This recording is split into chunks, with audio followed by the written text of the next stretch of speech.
December 25th, 1944, the Ardennes Forest, Belgium.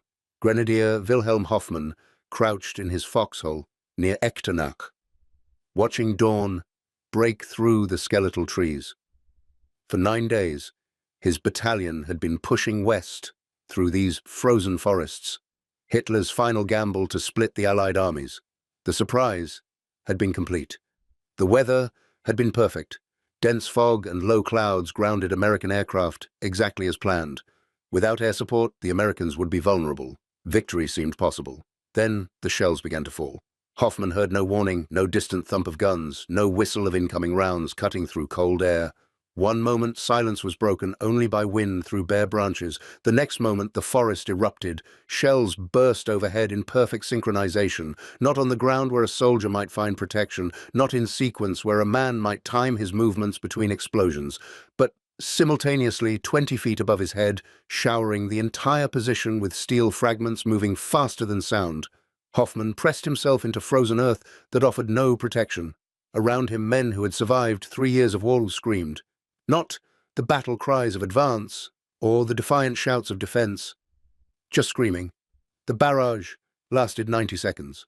When silence returned, Hoffman looked up from his foxhole. His battalion, which had numbered 418 men, that morning had ceased to exist as a fighting force. He was one of 67 survivors. 702 men from the regiment were dead or dying in the snow, killed by artillery that behaved unlike any artillery Hoffman had encountered in 29 months of combat. That evening, Hoffman was captured by advancing American forces. During his interrogation, documented in Allied intelligence records now preserved in military archives, he kept repeating the same phrase: the shells that explode without reason. There is no defense. We cannot understand how they work. He wasn't alone in his confusion. Across the Ardennes offensive, German soldiers were encountering a weapon that violated every tactical principle they had learned about artillery survival. A weapon so sophisticated that even after the war, many German commanders refused to believe it had existed. If you're enjoying this deep dive into the story, hit the subscribe button and let us know in the comments from where in the world you are watching from today. The weapon Hoffman encountered was the proximity fuse, designated VT for variable time. Though that name was deliberate deception to hide its true nature, it was a 5-pound electronic device containing a miniature radar system fitted into the nose of an artillery shell. The fuse transmitted radio waves as the shell flew toward its target. When reflected, radio waves indicated the shell was within lethal range, typically 20 to 50 feet from the ground, or any large object. The fuse triggered detonation. The result was a perfect airburst every time, regardless of weather, terrain, or the gunner's ability to estimate precise distances. For soldiers like Hoffman, who had learned survival tactics against conventional artillery, the proximity fuse rendered every defensive technique obsolete. Foxholes that protected against ground bursts became death traps beneath airbursts. The practice of dropping flat at the first explosion, which had saved countless lives throughout the war, became meaningless when every shell in a barrage detonated simultaneously overhead. The careful timing of movement between sequential artillery rounds, a skill developed through harsh experience, offered no advantage when shells arrived in coordinated time-on-target patterns and burst without warning. The development of this weapon began years before Hoffman's encounter in the Ardennes, in a laboratory in Washington, D.C., where a young physicist named James Van Allen grappled with a problem that sophisticated nations, including Germany, had declared impossible. To understand the magnitude of what Van Allen and his colleagues achieved, one must first understand what they were attempting. They needed to create a radar system small enough to fit in the nose of a 5-inch naval shell. This meant miniaturizing electronics that normally filled entire rooms into a space the size of a pint milk bottle. They needed this system to survive being fired from a gun, which subjected it to acceleration forces of 20,000 times gravity, 20,000 Gs. Imagine being pressed into your seat with the weight of 20,000 times your body mass. Then imagine delicate glass vacuum tubes surviving that force. They needed to develop a battery compact enough to fit in the remaining space, yet powerful enough to run a radio transmitter. This battery had to function in temperatures ranging from 100 degrees to -50 degrees. It had to survive years of storage without degradation, then activate instantly when the shell was fired. They needed to ensure the fuse wouldn't detonate prematurely. If the radio transmitter activated too quickly after firing, the gun barrel itself might reflect the signal back, causing the shell to explode inside the weapon. The consequences for the gun crew would be catastrophic. The obstacles appeared insurmountable. When British researchers at the Telecommunications Research Establishment first conceived the proximity fuse in 1939, they developed prototypes for bombs and rockets, weapons that experienced relatively gentle acceleration. But they concluded that creating a version robust enough for artillery shells was impossible, at least during the war. The acceleration forces would shatter any electronics they could imagine building. German scientists working on similar concepts reached identical conclusions, despite extensive research that produced perhaps 30 to 50 different proximity fuse designs. For anti-aircraft use, none proved practical for actual deployment in artillery. The Americans approached the problem differently. In the summer of 1940, physicist Merle Tuve assembled a team at the Department of Terrestrial Magnetism, part of the Carnegie Institution in Washington. This team, which would become known as Section T under the National Defense Research Committee, included some of America's most talented researchers. Among them was 26-year-old James Van Allen, who would later discover the radiation belts surrounding Earth that bear his name. But in 1940, Van Allen's challenge was more immediate and more practical. He needed to build vacuum tubes that could survive being shot from a cannon. The starting point was miniature vacuum tubes developed for hearing aids by companies like Raytheon and Sylvania. These tubes were tiny by the standards of the era, about the size of a thumb, but they were fragile, designed for the quiet environment inside a person's ear, not the violent shock of artillery fire. Van Allen began by dropping the tubes, mounted in blocks, onto concrete and armor plate. Surprisingly, some survived. This suggested the problem wasn't impossible, it was just extremely difficult. Van Allen worked with a Massachusetts hearing aid company, experimenting with different materials and construction techniques. The key breakthrough came when he realized the filament inside the tube needed support that could flex during acceleration while maintaining consistent tension. In what he later described as a moment of inspiration, Van Allen sketched a minute coil spring wrapped around a mandrel with the filament welded to the free end. The spring would maintain nearly constant tension on the filament during the shock of firing, preventing it from breaking. Moreover, the tension could be adjusted to tune the filament's vibration frequency outside the range that would interfere with the fuse's amplifier. The women who assembled these tubes at Sylvania had to work with microscopic precision, handling components so small that the slightest tremor would ruin them. But Van Allen's spring design worked. After months of testing that included countless failures, they achieved vacuum tubes that could survive artillery firing conditions with reasonable reliability. While Van Allen solved the tube problem, other team members tackled equally daunting challenges. The battery issue fell to the National Carbon Corporation, predecessor of Union Carbide. Standard dry cell batteries, small enough to fit in the fuse, had a frustrating tendency to discharge during storage, becoming useless long before the shell could be fired. The solution was elegant. They created a battery that wouldn't function until the moment of firing. The design used a glass ampule filled with electrolyte fluid surrounded by stacked metal plates. When the shell fired, the acceleration shattered the glass as the shell spun at 28,000 revolutions per minute. Centrifugal force pushed the electrolyte outward into contact with the plates, creating a functioning wet cell battery. The battery didn't need to last long. Artillery shells traveled from gun to target in less than 2 minutes, but during that brief time, it had to provide reliable power. The premature detonation problem required multiple safety features. The fuse included circuits that remained short-circuited for 0.7 of a second after firing, preventing activation until the shell had traveled well clear of the gun. The high spin rate itself became a safety feature. Small explosive charges that would complete the firing train were deliberately misaligned until centrifugal force spun them into proper position. This meant the fuse could be handled safely during loading and storage, Only after the shell had been fired and was spinning at full speed would all components align to make detonation possible. By August 1942, Section T had developed a prototype they believed was ready for testing. The research team had moved to new quarters in Silver Spring, Maryland, establishing what would become the Applied Physics Laboratory of Johns Hopkins University. The project had expanded dramatically. Van Allen and his colleagues, once a small team at Carnegie, now led an effort involving dozens of scientists, hundreds of engineers, and thousands of workers.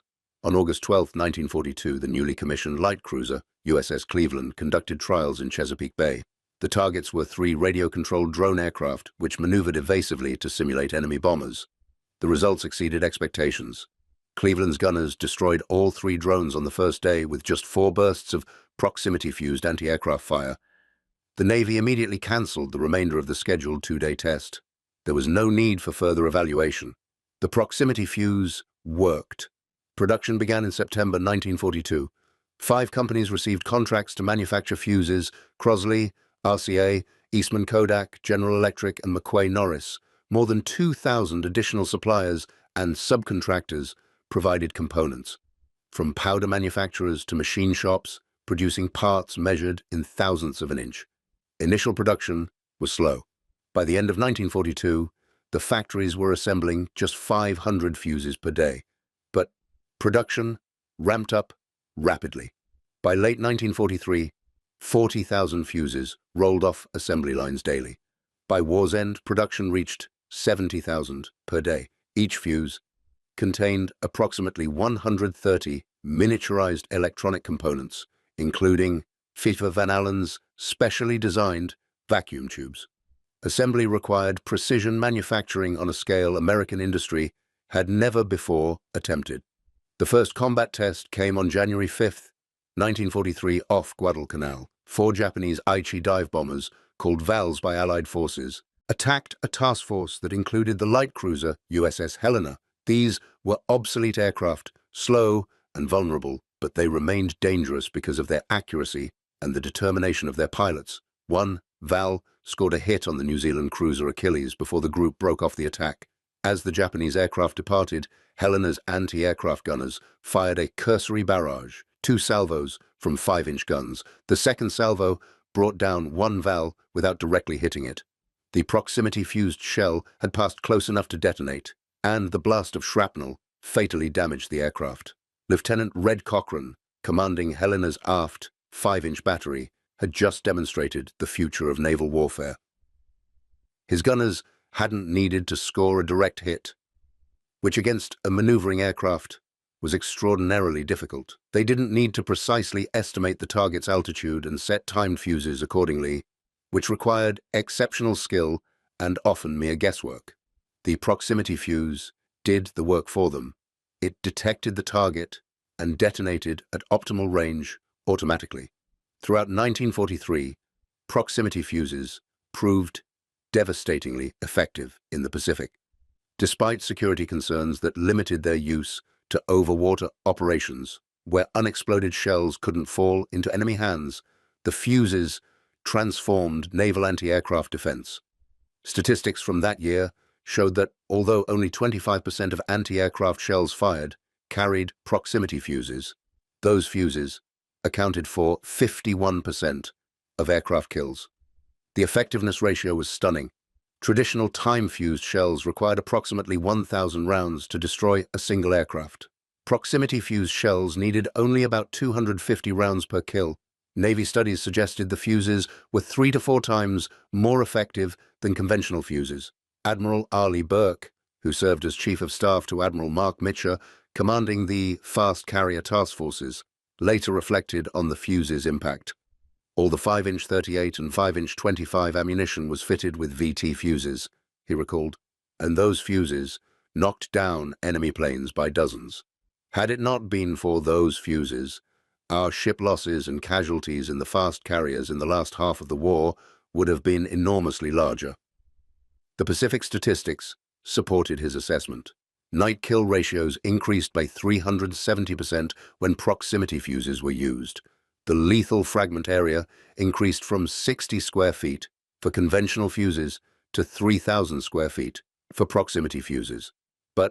The weapon's potential extended far beyond naval anti-aircraft defense.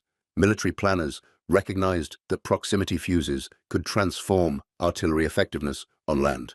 Airburst artillery had always been the most lethal form of fire against exposed infantry, but achieving consistent airbursts with time, fuses required exceptional skill and often simply wasn't possible under combat conditions. Proximity fuses guaranteed perfect airbursts every time. They would make artillery vastly more deadly against ground forces. However, a strict prohibition prevented their use over land. The security risk was considered too great.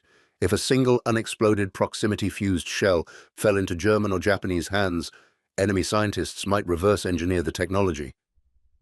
If Germany developed proximity fuses for their extensive anti-aircraft artillery, Allied bomber losses over Europe would become catastrophic. American formations flying through flak-filled skies already suffered terrible casualties. Proximity fuses would make German flak perhaps 5 to 7 times more effective. This prohibition held throughout the most of 1944, even as Allied forces advanced across France following the Normandy invasion. American artillerymen knew proximity fuses existed. Some had seen them demonstrated, but they were forbidden to use them in ground combat. Then, in June 1944, Germany began launching V-1 flying bombs at London. These jet-propelled missiles, called buzz bombs by Londoners because of their distinctive engine sound, carried 1-ton warheads. They weren't aimed at specific targets, but simply launched toward the city. Wherever they fell, they caused mass casualties and destruction. From the first day of attacks through the end of August, Germany launched 9,300 V-1s at London, an average of 120 per day. Traditional anti-aircraft fire proved inadequate against the small, fast V-1s. British gunners did their best, firing mass barrages and hoping for hits, but the destruction rate remained unacceptably low. By the end of June, only 24% of V-1s approaching the coast were being destroyed. Winston Churchill, facing a terror campaign that killed thousands of civilians and threatened to break British morale, demanded better defenses. The combined chiefs of staff agreed.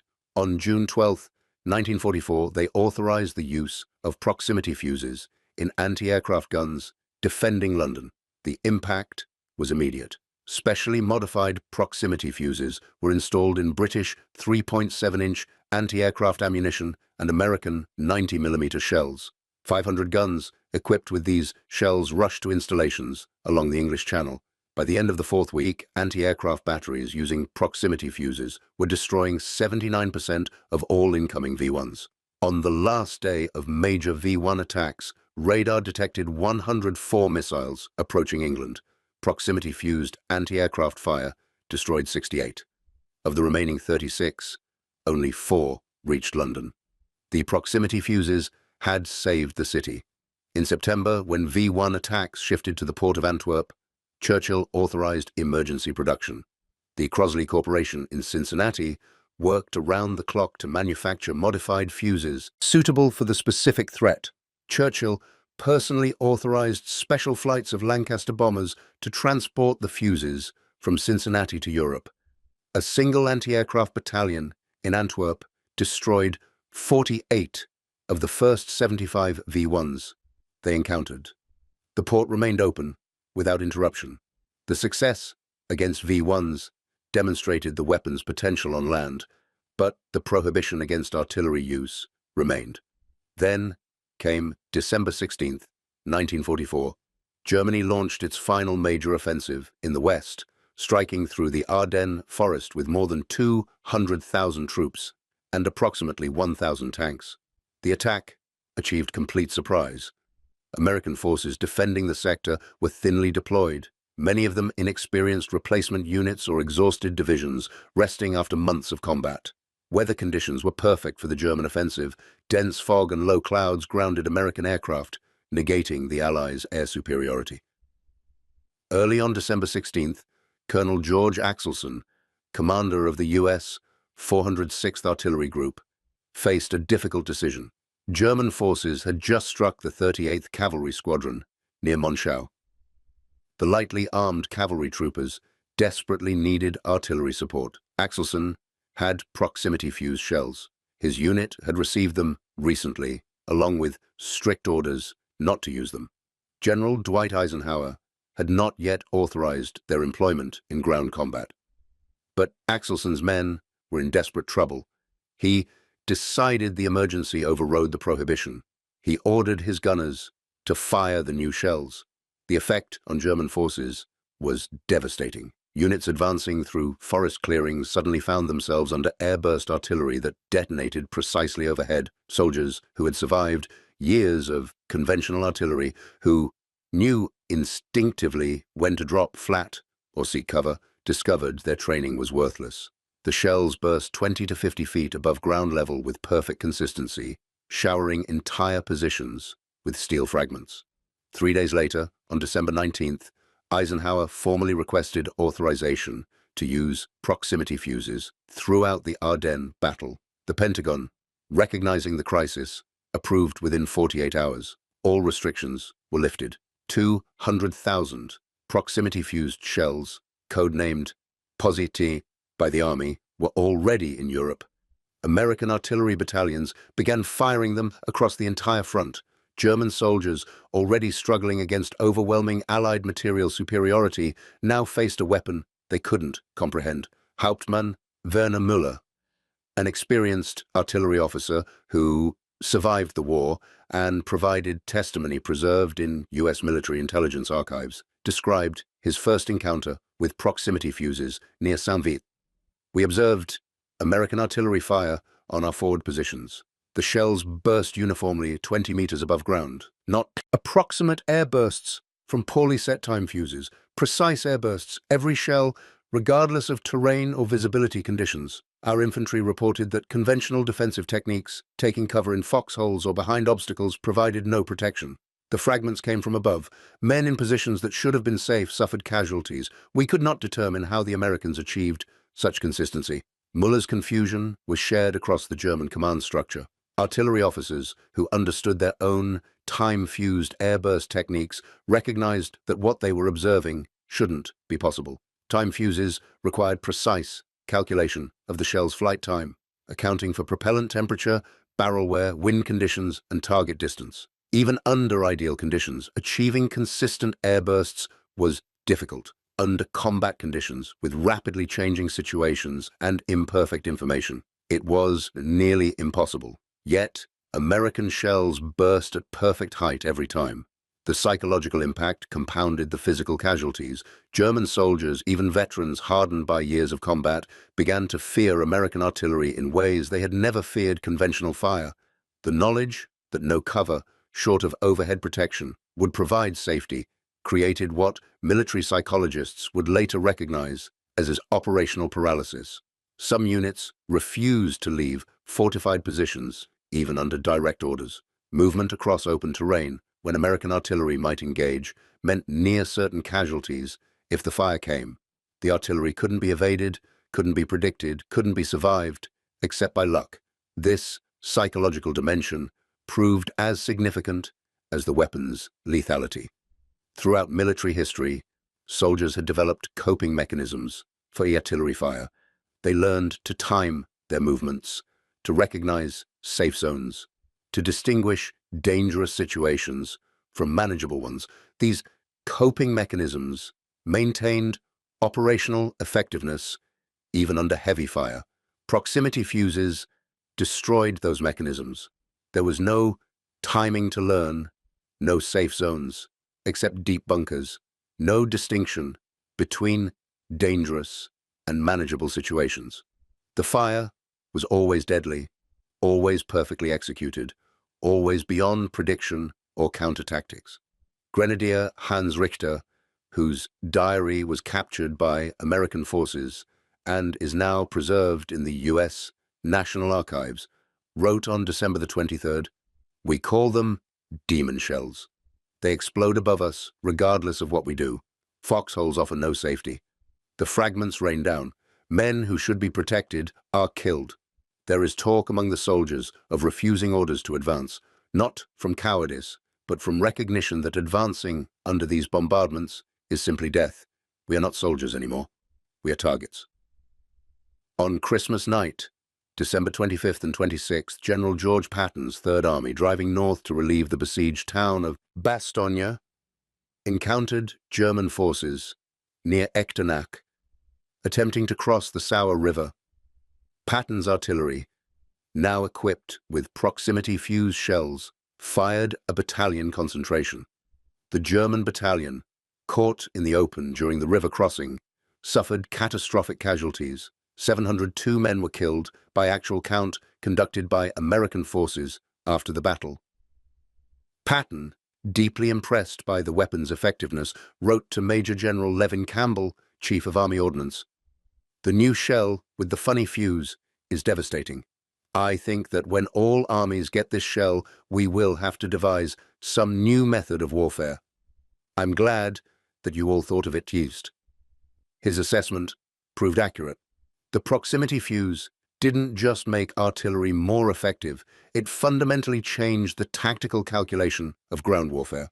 For the remainder of the Battle of the Bulge, and through the final months of the European War, proximity fuses transformed American artillery into the most lethal, indirect fire system ever fielded.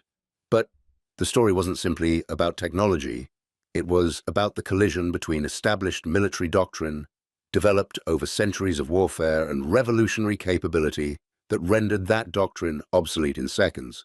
If you find this story engaging, please take a moment to subscribe and enable notifications. It helps us continue producing in-depth content like this. For Wilhelm Hoffman, the grenadier who survived the Christmas Day bombardment near Echternach, the experience of proximity-fused artillery proved transformative in ways beyond the immediate physical trauma. During his interrogation, documented in Allied intelligence files, Hoffman provided extraordinarily detailed observations. His testimony revealed not just what proximity fuses did to German forces, but what they did to German soldiers' understanding of modern warfare. "We were trained," Hoffman told his interrogators through a translator, "that artillery has patterns. You hear the ranging shots. You observe where they land, you estimate where the next salvo will fall, you time your movement accordingly. Even in heavy bombardment, a soldier can analyze the situation and respond appropriately. These new shells eliminate analysis. There is nothing to observe, nothing to estimate, nothing to time. The shells simply burst perfectly, everywhere simultaneously. It is not artillery as we understand artillery. It is something unprecedented."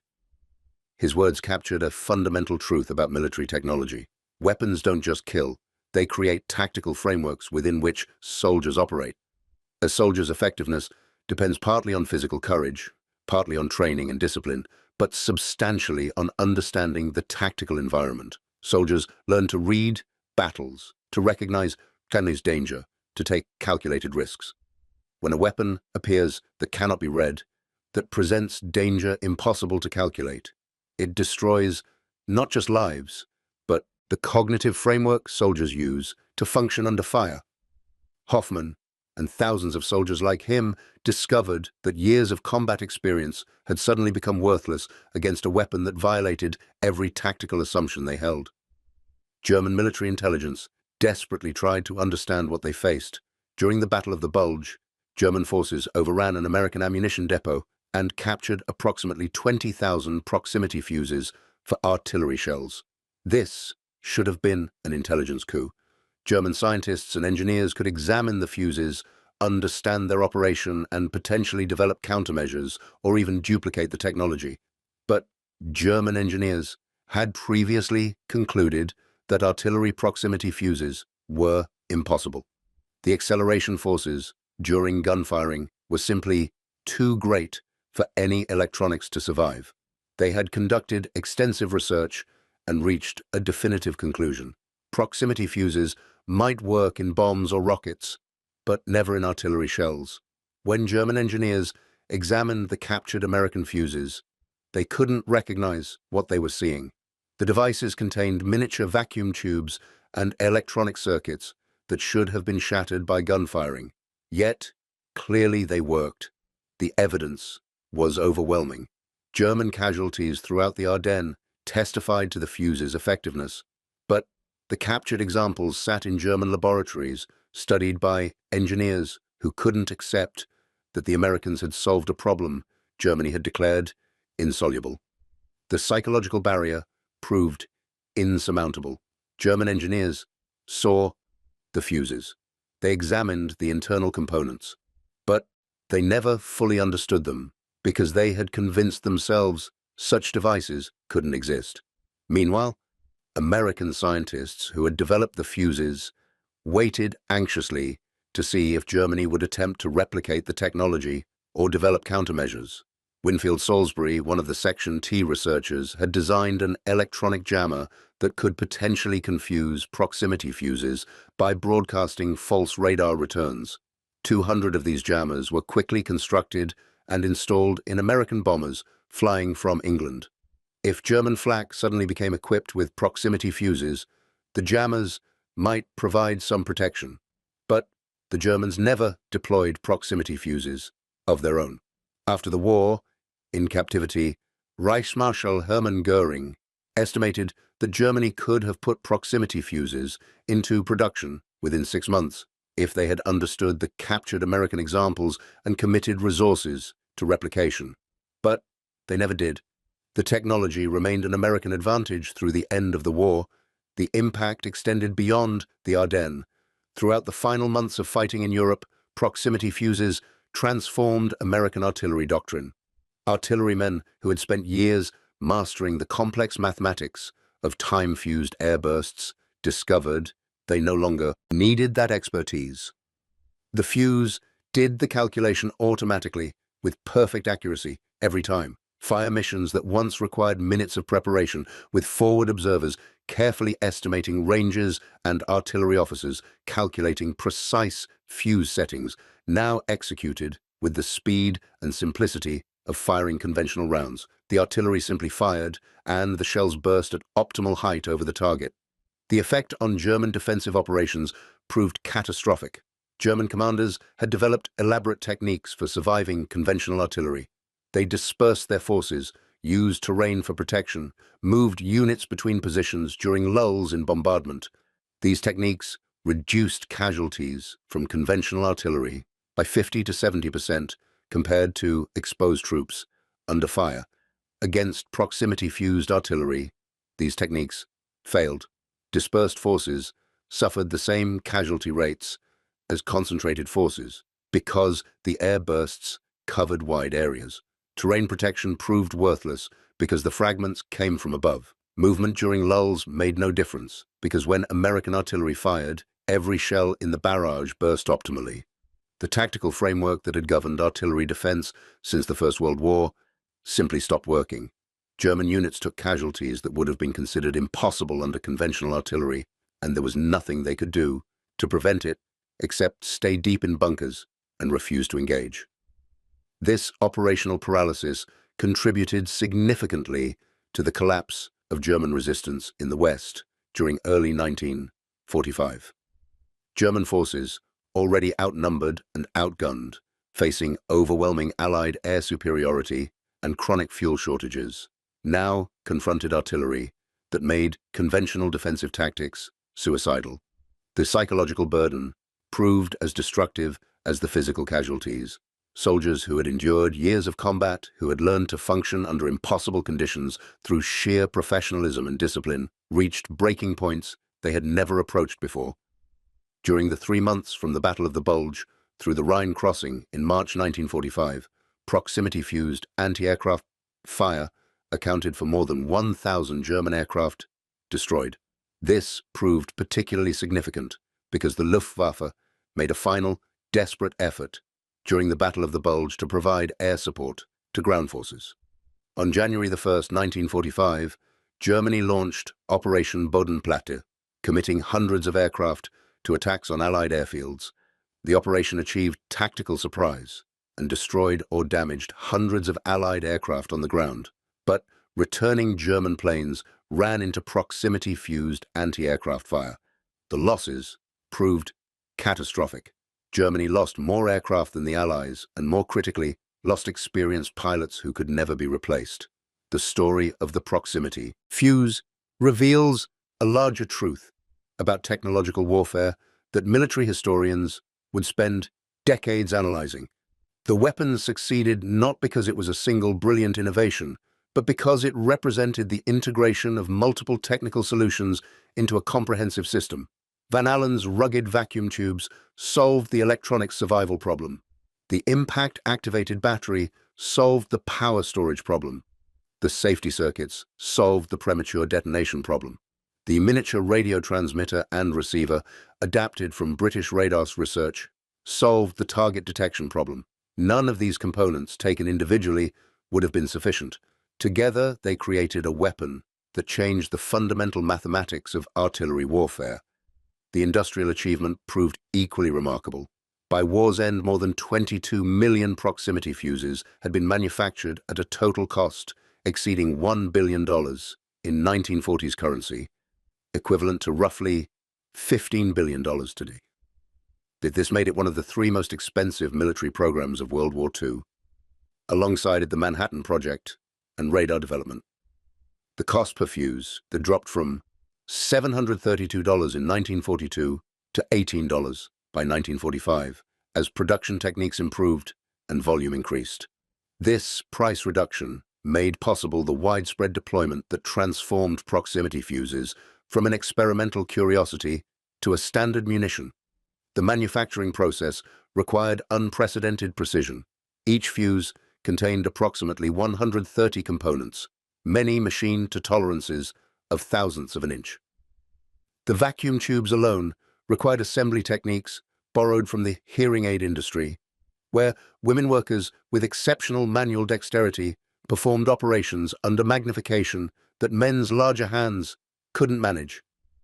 One account from a Crosley Corporation production facility described women assembling filament springs so small that a sneeze in the wrong direction would ruin an entire day's work. These workers, most of them previously homemakers with no industrial experience, became specialists in micromechanical assembly that rivaled the finest watchmaking. The secrecy surrounding the project matched its technical and industrial scale. Workers who assembled fuses often had no idea what they were building. Each factory produced specific components. Final assembly brought these components together, but even assembly workers didn't necessarily understand the device's function. Security protocols prohibited any mention of the fuse's radar operation. The designation VT for variable time was deliberately misleading. If anyone asked, workers were told they were building advanced time fuses, not an entirely new category of weapon. This compartmentalization of information protected the secret throughout the war. German and Japanese intelligence services knew American anti-aircraft effectiveness had improved dramatically, but they never penetrated the proximity fuse program to understand why. The human cost of developing the weapon included casualties beyond combat. Test firings at the Naval Proving Ground in Dahlgren, Virginia, and at facilities in New Mexico occasionally resulted in premature detonations that killed or injured technicians. Van Allen himself, while serving as a naval liaison officer in the Pacific, stood on the bridge of the battleship USS Washington during a Japanese kamikaze attack. He watched proximity fused shells burst around an incoming aircraft, destroying it several hundred yards short of the ship. Had those shells failed, had the aircraft reached its target, Van Allen might have been killed by the very weapon system he had helped create. The irony wasn't lost on him. For the German soldiers who survived encounters with proximity-fused artillery, the psychological impact extended beyond the immediate combat experience. Post-war interviews conducted by American military historians revealed a consistent pattern. Veterans who had faced proximity fuses described a fundamental shift in how they understood artillery. Conventional artillery, no matter how intense, remained comprehensible. A soldier could analyze the situation, make tactical decisions, and feel some sense of control over his fate. Proximity-fused artillery removed that sense of control entirely. Survivors described feeling not like soldiers in combat, but like civilians caught in an air raid, utterly helpless before forces they couldn't predict or resist. This psychological dimension had operational consequences that extended beyond individual morale. Military effectiveness depends substantially on soldiers' belief that their actions matter, that skill and courage can improve survival odds. When soldiers conclude that survival is purely random, that nothing they do makes any difference, unit cohesion begins to break down. German units that experienced heavy proximity-fused artillery bombardment showed significantly higher rates of surrender and desertion than units that faced equivalent casualties from conventional artillery. The weapon didn't just kill more effectively, it broke the psychological framework that allowed soldiers to continue functioning under fire. Oberst Heinrich Vogel, a regimental commander captured near Remagen in March 1945, described this effect in testimony preserved in U.S. Army Historical Archives.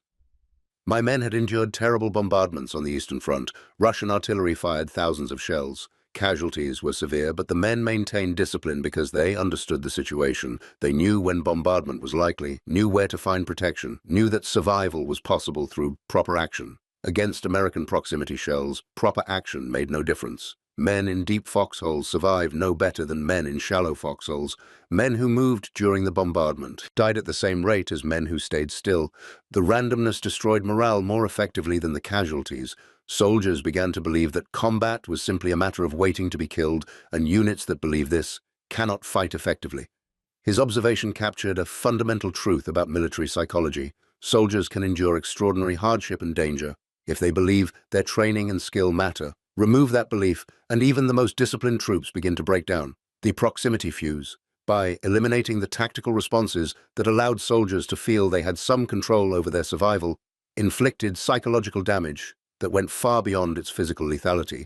The weapon's impact in the Pacific theater proved equally significant, though manifested differently due to the naval focus of operations. Japanese aircraft attacking American ships from mid-1943 onward faced proximity-fused anti-aircraft fire that made such attacks far more costly than earlier in the war. During the Battle of the Philippine Sea in June 1944, famously called the Great Marianas Turkey Shoot by American pilots, Japanese aircraft losses proved catastrophic. While American carrier aircraft accounted for most kills, proximity-fused anti-aircraft fire from the fleet contributed significantly. Ships that would have been damaged or sunk by Japanese dive bombers and torpedo bombers survived because proximity fuses dramatically improved defensive fire effectiveness. Secretary of the Navy, James Forrestal, in a statement following the war, credited proximity fuses with making the Pacific advance possible. The proximity fuse has helped blaze the trail to Japan.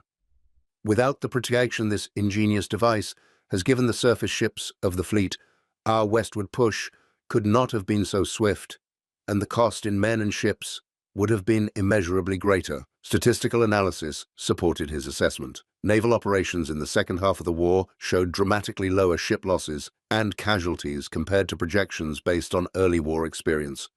The proximity fuse wasn't the only factor. American air superiority and improved damage control also contributed, but it proved decisive in reducing vulnerability to air attack. Some naval historians have argued that the proximity fuse contributed to Japan's shift toward kamikaze tactics in late 1944.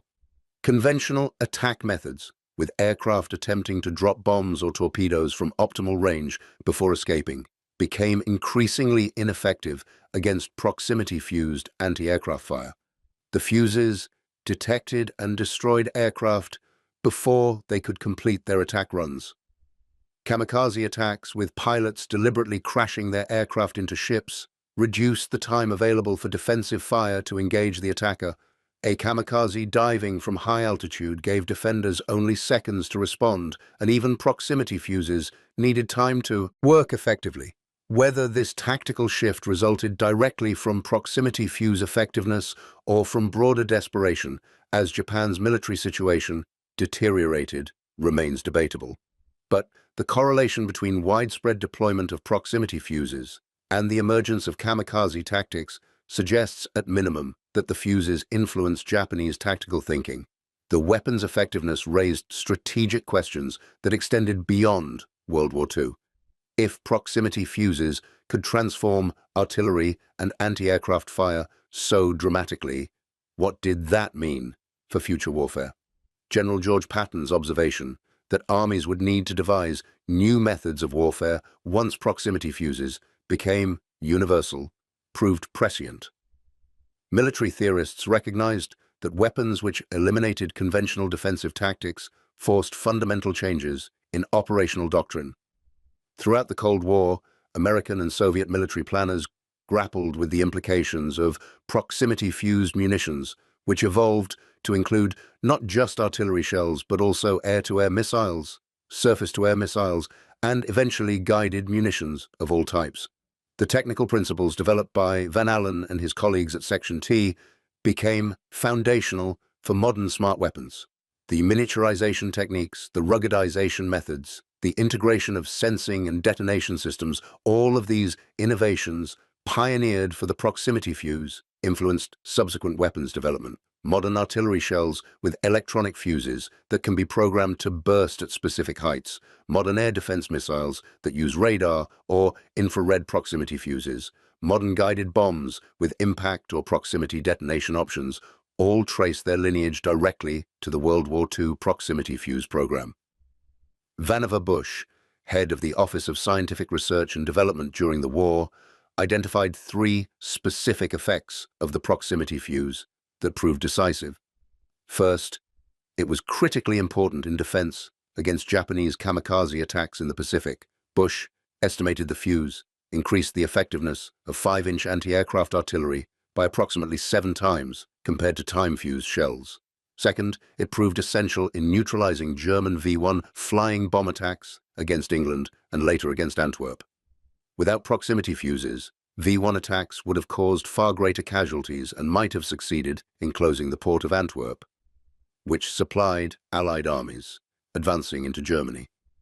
Third, it changed the tactics of land warfare through its use in artillery shells during the Battle of the Bulge and subsequent operations in Europe. This final application, though it came very late in the war, demonstrated potential that would influence artillery doctrine for decades. General Dwight Eisenhower, Supreme Allied Commander in Europe, offered a sobering counterfactual assessment. It seemed likely that if the Germans had succeeded in perfecting and using these new weapons 6 months earlier than he did, our invasion of Europe would have proven exceedingly difficult, perhaps impossible. Eisenhower was referring to German V-weapons, the V-1 flying bomb and V-2 ballistic missile, but his comment applied equally to proximity fuses. If Germany had developed proximity fuses for their extensive flak defenses over the Reich, American and British bomber losses would have been catastrophically higher. Strategic bombing campaigns that were barely sustainable, even with existing German defenses, might have become impossible. The race between Allied and German weapons development, though less dramatic than battlefield combat, proved equally decisive in determining the war's outcome.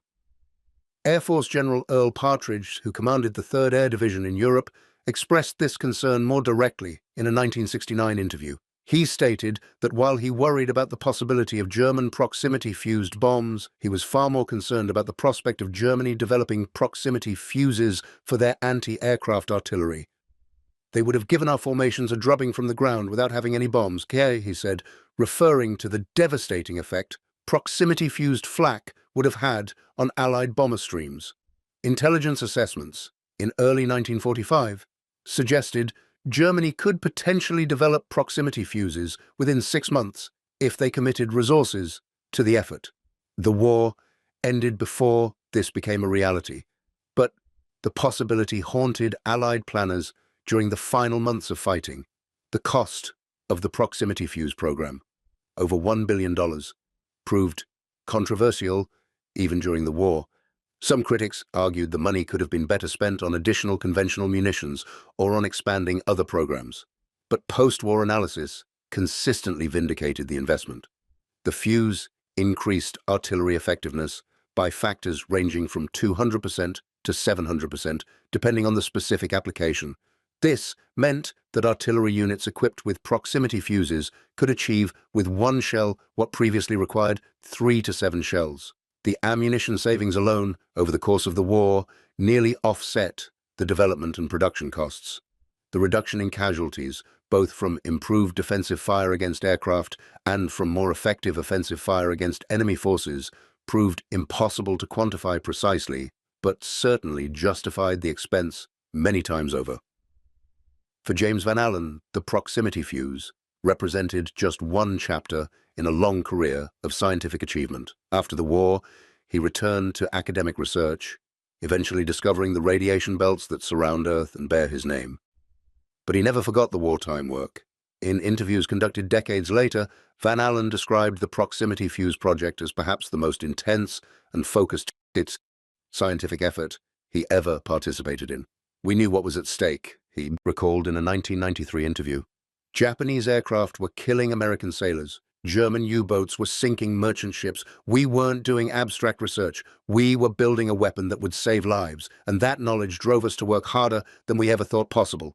His reflection captured the moral complexity of weapons development. The scientists and engineers who created the proximity fuse were engaged in fundamentally destructive work. They were building devices explicitly designed to kill more efficiently, yet their motivations were largely defensive and humanitarian. They wanted to protect Allied ships from air attack, to defend London from V-1 bombardment, to reduce casualties among ground forces by making artillery more effective. The thousands of German and Japanese soldiers killed by proximity-fused munitions would not have agreed that the weapon was humanitarian. But the thousands of Allied sailors, airmen and soldiers who survived because proximity fuses protected them had a different perspective. This duality, weapons as both instruments of destruction and tools of protection, runs throughout military technology. The proximity fuse killed more effectively than conventional weapons. This is simply a fact. It also saved lives by making defenses more effective and by shortening the war. Both statements are true simultaneously, and neither cancels out the other. The soldiers like Wilhelm Hoffman, who survived proximity-fused bombardment and spent the rest of their lives dealing with the psychological trauma, were victims of the weapon. The sailors aboard USS Washington who survived Japanese kamikaze attacks because proximity fuses destroyed incoming aircraft before they reached their ship were beneficiaries of the same weapon. Technology in warfare creates these moral paradoxes, and the proximity fuse represents them in particularly stark form. The Battle of the Bulge, where proximity fuses saw their most intensive use in ground combat, proved to be Germany's final major offensive in the West. The offensive failed for multiple reasons: fuel shortages that stranded German armored columns, clearing weather that allowed Allied air power to resume operations, the stubborn defense of key road junctions like Bastogne that disrupted German timetables, and the rapid Allied response that brought reinforcements to threatened sectors. But proximity-fused artillery contributed significantly to halting the German advance. The weapon didn't win the battle alone. No single weapon ever does. But it made American artillery so much more effective that German forces, even when they achieved tactical advantages, couldn't exploit them, because American artillery could respond with devastating fire that German forces had no effective counter for. By January 1945, the German offensive had been completely reversed. Allied forces were advancing toward the German border. Throughout the remaining months of the war, proximity fuse remained a standard munition for American artillery. By war's end, they had become so routine that gunners barely thought about them. The revolutionary weapon of December 1944 was simply standard ammunition by May 1945. This normalization of revolutionary capability represents how quickly militaries adapt to new technology. What seems impossible becomes merely difficult, then becomes standard practice, then becomes so routine it's barely noticed. The final accounting of the proximity fuse's impact produces statistics that still seem remarkable decades later. More than 22 million fuses manufactured, approximately $1 billion spent in 1940s currency, production reaching 70,000 units per day at peak. Effectiveness increased by factors of 3 to 7 compared to conventional munitions. Thousands of aircraft destroyed, thousands of V-1 flying bombs intercepted, countless lives saved among Allied personnel, and equally countless lives taken among German and Japanese forces who faced the weapon. For the individual soldiers who encountered proximity-fused artillery, the statistics meant nothing. Wilhelm Hoffman, the grenadier whose testimony opened this account, survived the war and returned to Germany. In the few interviews he gave in later years, he rarely spoke about his combat experiences. When asked about the Ardennes offensive, he would describe the cold, the confusion, the fear that characterized the entire battle. But when asked specifically about the bombardment on December the 25th, his response was always the same: the shells that exploded without reason.